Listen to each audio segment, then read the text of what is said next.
Alright mga kahabi, check natin tong isang to. Ang deads na to eh. Sayang oh.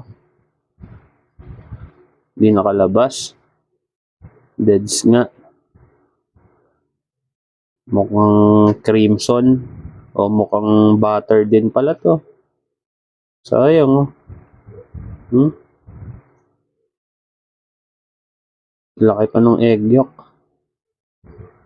So, ano bang dahilan ba't may mga lumalabas na ganito mga kahabi? So, sa nakikita kong dahilan, temperature, tsaka genetics. So, ito kasing pairing ng parents nito. Line breed na yung nagawa natin dito. So, possible na sa pabago-bago ng temperature, katulad ngayon, mainit, uulan, possible na reason yon.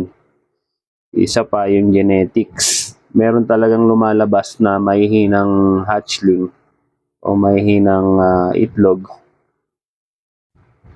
Katulad nito. Pero mo buo na siya, hindi pa siya nakalabas. Kinat na natin to, pero na-deads pa rin. So, mahina talaga. Di ba? So, yun yung mga possibilities, yun yung mga reason na nakikita ko. Yan, may sumama pang fair light dito. So, ito, wala tayong magagawa. Hindi palaging panalo, pero hindi naman tayo talo. Kasi kahit papano, may mga magaganda rin naman tayo na produce ngayon. So, ito, lumabas na pala tong isang to. Grabe, ganda ng pattern nito. Lumabas na to mga kahabi habang nagsasalita tayo tungkol dito sa isang to. Lagay muna natin to dito sa ating lagayan. Yan. So, itong isa ay lumabas na.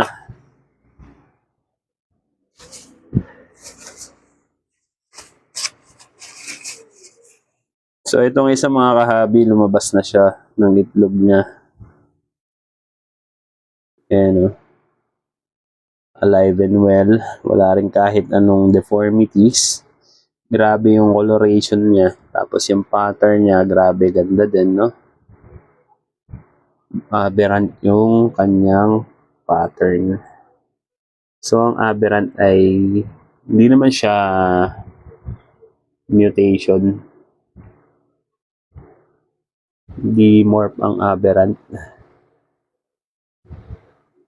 Nangyayari lang siya pagka nagbi-breed ng mga solid na traits. Grabe ang ganda nito. Umabol pa sa video natin, talagang lumabas siya, no? Talagang nagpasiklab eh. So mga kahabi, talagang humabol pa sa video natin, talagang nagpasiklab eh. Talagang lumabas siya ng itlog niya para makapagpasiklab. Grabe ganda ng pattern, tsaka ng coloration niya. Bali yung pattern niya, ito, basag-basag dito. Yan, mula dito hanggang dito. Grabe ganda, tas dito yung pattern niya buo naman. Tapos yung kulay niya, ganda. Yung mutation niya siguro caramel. Ganda. Alam na, callback to. Tas wala siyang deformities, wala rin kahit anong kinks. So nakakapagtaka lang din talaga kasi iisa lang sila ng lagayan, itong tatlong clutches natin. Pero maraming may kinks dun sa ibang clutch. Lalo na dun sa pangalawang clutch natin, pati sa pang-apat na fourth clutch. So, yun, nakikita ko yung